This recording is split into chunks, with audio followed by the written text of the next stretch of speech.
Kamalabino wa Buganda Charles Peter Mayiga asabye obumu bweyongere mu nkola y'emirimu bitongole by'obwakabaka kigonze enzirukanya emirimu bwakabaka ku kutwalira wamu. Katikilo abadde alambula ssettendekero wa Mutesa the First Royal University ekakeeka Mengo n'agamba nti enzirukanya emirimu eyeesigamiziddwa ku bumu yakusitulira ddala obwakabaka buno okubutuusa ku mutendera ogweyagaza. Tulina kukola nga ttiimu ffe abali mu Bulange nammwe abali eno. Bwe tutakola nga ttiimu tetujja kuzza Buganda ku ntikko, kubanga Buganda tesobola kudda ku ntikko mu biwayi. Tulina kutambula wamu nga bw'olaba emmotoka ebiri mu bbuutu bituuka naawe. Toyinza kugamba nti emmotoka nze ntuuse naye omugugu tegunnatuuka kuba guli eri mabega. Emmotoka oba tetuuse. Tuli mu mmotoka emu, tulina kutuuka ku ntikko bumu. Tukyalina abayizi nga3,000. Ndowooza Profesa tulina abayizi 3,600 oba 2,300. Omuwendo gukyali mutono, tukyasobola okukula. Awo nno yunivasite yaffe tugimanyisa abantu era mba musanyufu nnyo buli lwendaba bendera eya Mutesa University nga yeewuuba gye mba ngenze. Twabadde ne mwoleso omwami ono ali mu Bwakitunzi namulabye nampa n'akaseppeo. Mu ngeri emu Katikiro akinoganyiza nti musanyufu olw'amasomo n'okusingira ddala ag'ebyobulimi agongeddwamu amaanyi ku yunivasite eyo. Agambye nti gajja kuyamba nnyo okuzzaawo ekitiibwa ky'obwakabaka mu kisawo eky'ebyobulimi n'obulunzi. Ndi musanyufu olw'amasomo aga engineering kubanga gye twatandikira kikyandibadde kya bunafu ate okwejja ku masomo ge twatandika nago.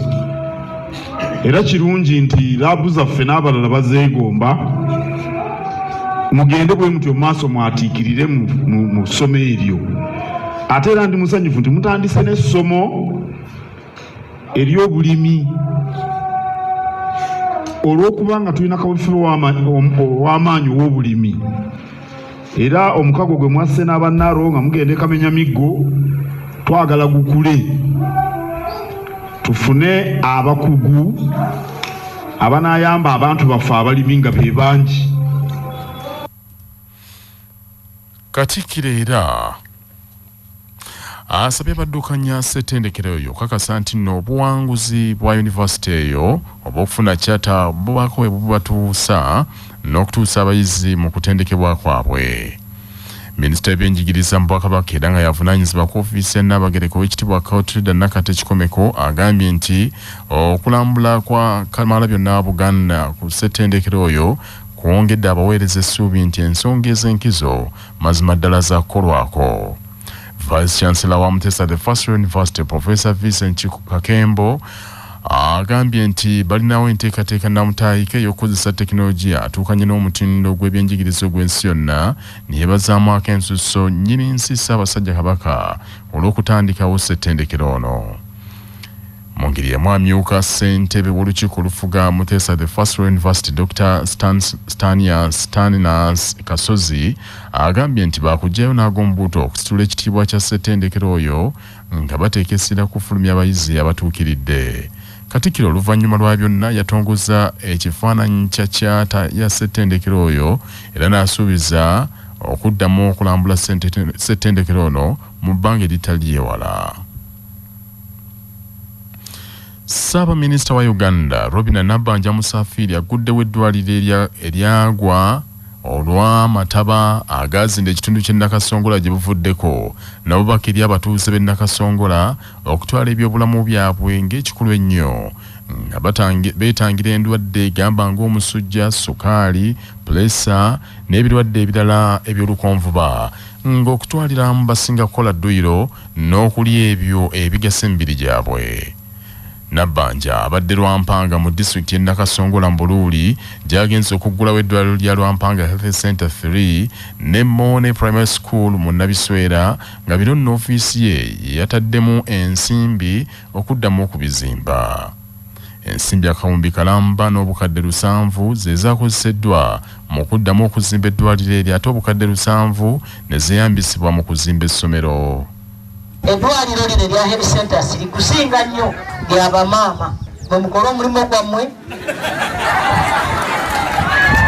bamaama bate bazaale wano. Obulwaire bw'omuswija, obulwaire bwa siriimu, obulwaire bwa sukaali, obulwaire bwa kakonko, these preventable communicable diseases.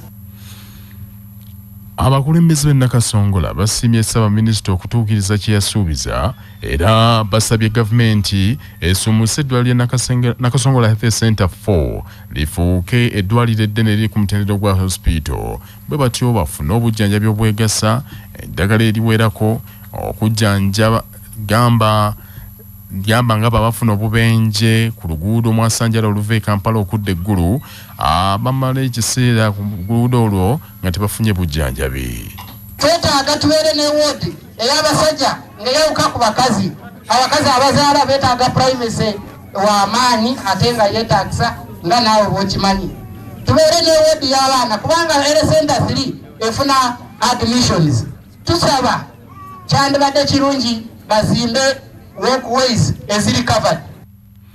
Ssaabaminisita Robinah Nabbanja mu ngeri y'emu agambye nti ensimbi obuwumbi obutaano ezaalina okugulira abantu abaakosebwa amataba ebintu eby'enjawulo omuli emifaliso obutimba bw'ensiri ebintu ebyeyambisibwa mu bulamu obwa bulijjo n'ebirala gavumenti yasalawo bazimbemu ebizimbe by'amasomero n'amalwaliro ebyayonoonebwa amazzi mu bitundu eby'enjawulo omuli Nakasongola mu disitulikiti y'e Buliisa, Entoroko ne Amolata.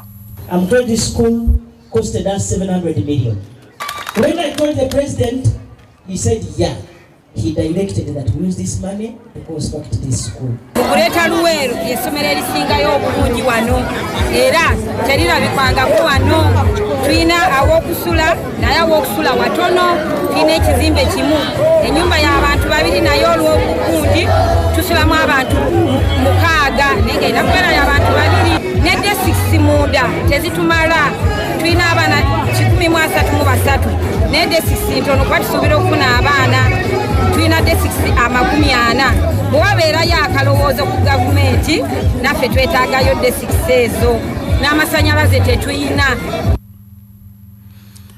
Omulangira David Kintu Wasajja akubiriza abavubuka ab'omulembe guno okunywerera ku nsonga z'obwakabaka zonna n'okuzirwanirira mu buli mbeera yonna kuba be basirikale b'omutanda abasookerwako.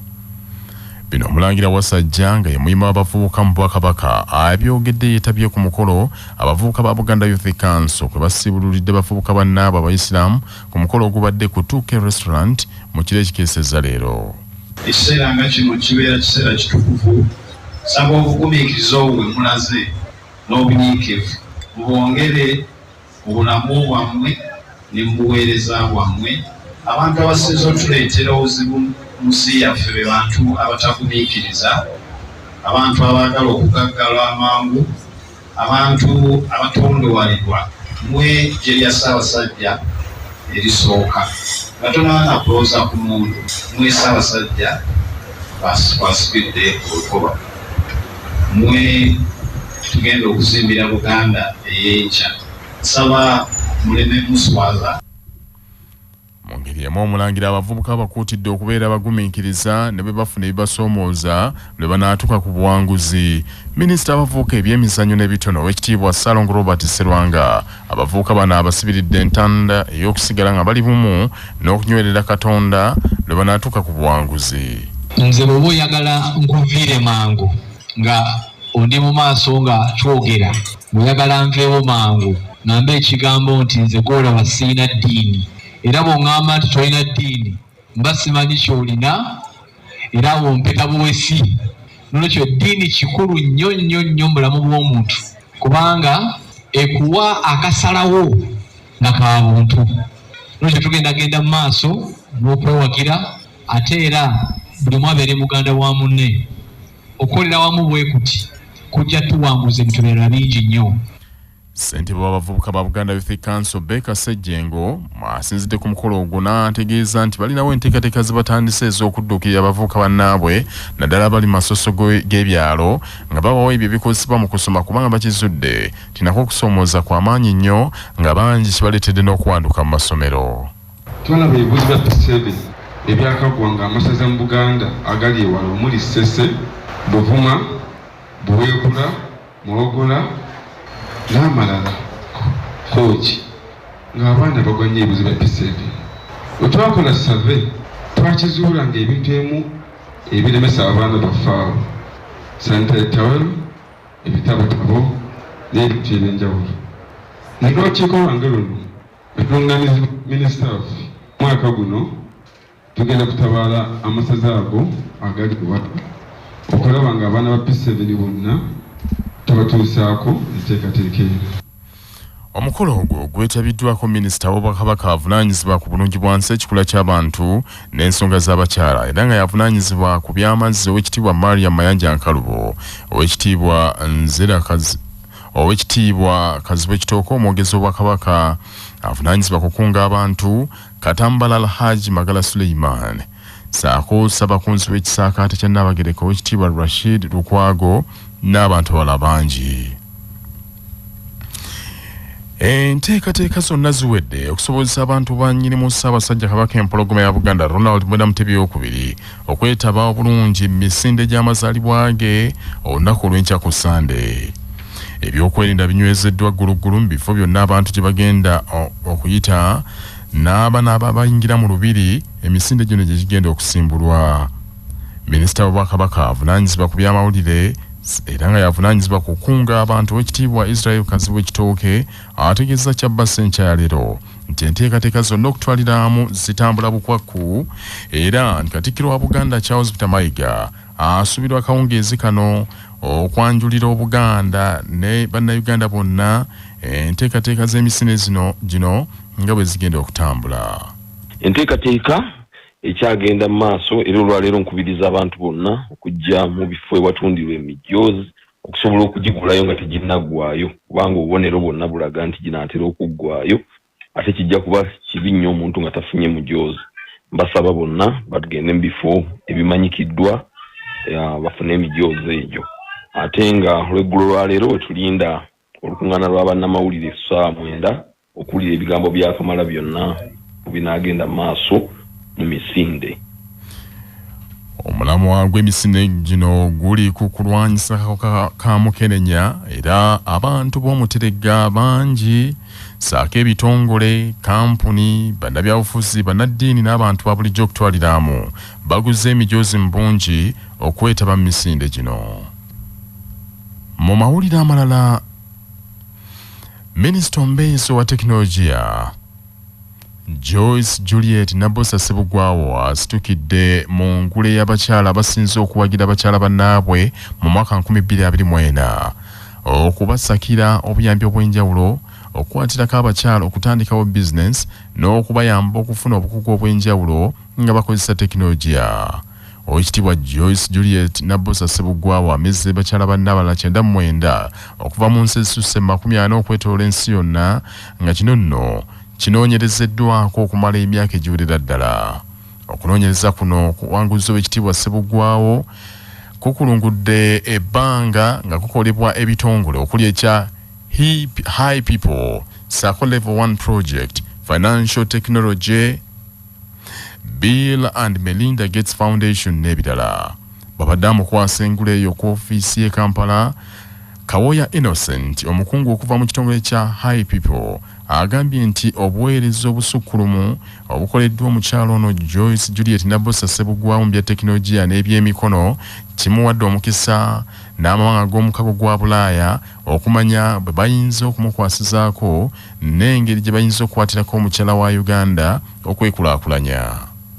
Mu kulonda oba mu judgment eyakolebwa Julia Women in Fintech, Honorable Joyce Nabosa Sebugwawo omwaka ogw'2024 yalondebwa okubeera nnamba emu olw'okubanga akoze emirimu mingi ebbanga lino lyabadde minisita nga akoze kyamaanyi nnyo okulaba nti abawala ab'enjawulo n'abakyala babaweebwa omukisa okufuna bye bakola ne bye bayiiya mu ngeri ez'enjawulo nga bakozesa tekinologiya n'okusingira ddala tekinologiya owa finance oyo bya ssente. Mu ngeri eyo financial technology oba fintech eyambye nnyo mu kubeera ng'ekuza abantu ab'enjawulo, abakyala n'abavubuka nga eyita mu products ez'enjawulo ng'eza mobile money ze mumanyi ennyo mu bitundu eby'enjawulo. Oweekitiibwa Joyce Juliet Nabosa Ssebugwawo asiimye nnyo abantu bano okumuteekamu obwesige ne bamuwa engule eyo, n'agamba nti ebbanga ddene abadde ayamba abakyala n'abaana b'obuwala nga tamanyi nti eri abamulondoola mu kasirise. Mbadde nkola omulimu ogw'okusomesa abaana abawala abato abatandisewo bu bizinesi obutonotono n'abalala nga tebannatandika okuba encouraging okutandika bu bizinesi butonotono, kati nga tugenda tubayamba okwezimba, era abaana abasinga obungi kati bamaneja bizinesi zaabwe zikulidde ddala bulungi nnyo era bamaneja. Kino mbadde nkikola okumala omwaka mulamba naye nga simanyi nti kijja kuvaamu kino kati kyenfunye. Abaana bantu bali tubasomesa nga tukozesa tekinologiya aliwo kaakati nti mu kifo ky'omwana omuwala okugenda ng'obonaabona ng'onoonya omulimu ne mufuna ebizibu ebingi ennyo, oluusi abamu mugenda n'ebweru eyo ne mufulirayo ebizibu bingi nnyo, abamu n'okufa ne mufa. Mu ngeri emu Oweekitiibwa Nabosa akubiriza abaana ab'obuwala okukozesa obulungi omutimbagano bafunemu ensimbi okusinziira ku bizinesi ze baba bakola, kubanga mu biseera byabwe eby'edda tewaaliwo tekinologiya yabayambanga okumanyika mu ngeri efaanana bw'etyo.